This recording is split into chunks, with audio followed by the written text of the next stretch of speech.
आरक्षण उपवर्गीकरण कृती समिती नागपूर येत्या 20 जून 2026 ला दीक्षाभूमीपासून भव्य मोर्चा काढीत आहे आणि हा मोर्चा यशस्वी करावा अशा प्रकारची मागणी मी रिपब्लिकन पार्टी ऑफ इंडियाच्या वतीने करीत आहे।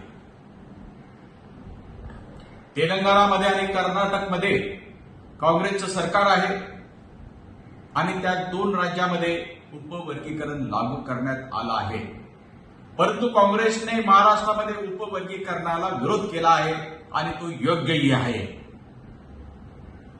त्याचप्रमाणे माजी न्यायाधीश चंद्रचूड यांच्या खंडपीठाने जो निकाल दिला होता तो निकालही असाच होता।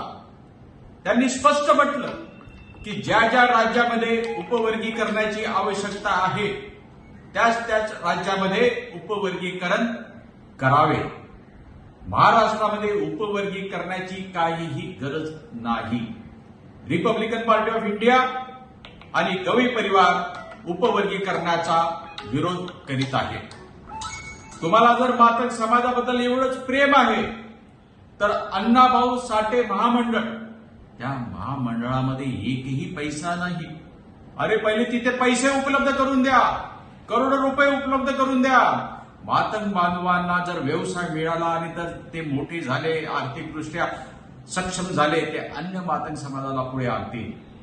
आणि 50,000 अनुसूचित जातीच्या नोकऱ्या, 50,000 अनुसूचित जातीच्या नोकऱ्या तो अनुशेष भरा। आणि मुळात मी तर म्हणतो ही बदल समिती जी नेमली ती चुकीची आहे। 59 जात्या आहेत अनुसूचित जातीच्या, कमीत कमी एक मेंबर तर त्यांनी घ्यावा। तेव्हा या उपवर्गीकरणाला मी विरोध करतोय आणि 20 जून 2026 मोर्चा यशस्वी करा अशा प्रकारची कडकडीची विनंती मी परत एकदा करीत आहे। आज अखेर सत्ताधाऱ्यांचा हा अजेंडा राहिलेला आहे की कुठला तरी एखादा कळीचा मुद्दा काढायचा, दोन जातीमध्ये तेढ निर्माण करायचं आणि सत्ता सुंदरीच्या मोहपाशात अडकून पडायचं, सत्तेचा उपभोग घ्यायचा, असाच काहीतरी राजकीय अजेंडा म्हणून महाराष्ट्र राज्यामध्ये आरक्षणाचं उपवर्गीकरण हा मुद्दा चर्चेत आला।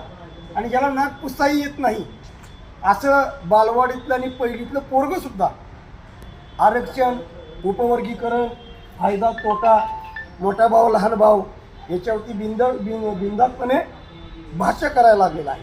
म्हणजे कोवळ्या मनामध्ये आम्ही आमच्या मुलांवरती काय बिंबवतोय हे याच्यातून अधोरेखित होत आहे।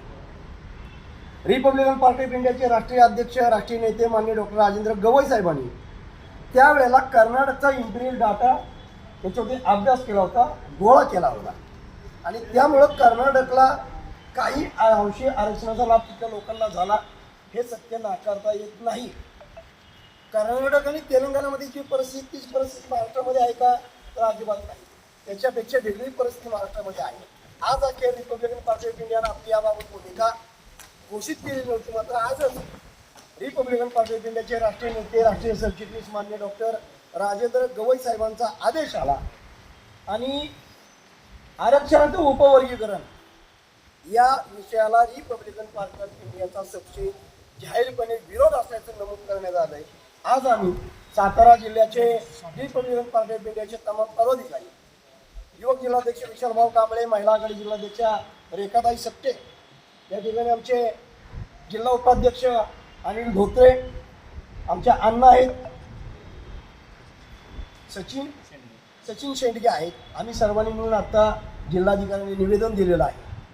ज्या पद्धतीने राज्यामध्ये विविध पद्धतीने मोर्चे निघत आहेत त्याच पद्धतीनं सोमवार दिनांक 22 जून 2026 रोजी Republican party of India Satara जिल्ह्याच्या वतीनं असंख्य कार्यकर्ते, संविधानवादी आंबेडकरवादी कार्यकर्ते जिल्हाधिकारी कार्यालयाच्या बाहेर तीव्र निषेध आंदोलन करून जिल्हाधिकारी महोदयांना आमच्या भावनेचं निवेदन देतील आणि आरक्षणाचं उपवर्गीकरण या संकल्पनेला, या मागणीला आमचा तीव्रपणे विरोध असल्याचं नमूद करत बदल समिती बरखास्त करा ही मागणी करून दोन जातीमध्ये तेढ निर्माण करून सत्तेची फळं चाकणाऱ्यांना चपराक देण्याचं काम करत याची नोंद सगळ्यांनी घ्यावी आणि 22 तारखेला होणाऱ्या तीव्र निषेध आंदोलनामध्ये सातारा जिल्ह्यातील समतावादी, आंबेडकरवादी, संविधानप्रेमी या सगळ्या पदाधिकाऱ्यांनी, विविध पक्ष संघटनेने सहभाग होऊन या आरक्षण विरोधी भूमिकेचं समर्थन करून आपल्या भावना शासन दरबारी कळवाव्यात म्हणून सातारा जिल्ह्याचा अध्यक्ष म्हणून मी संजय गाडे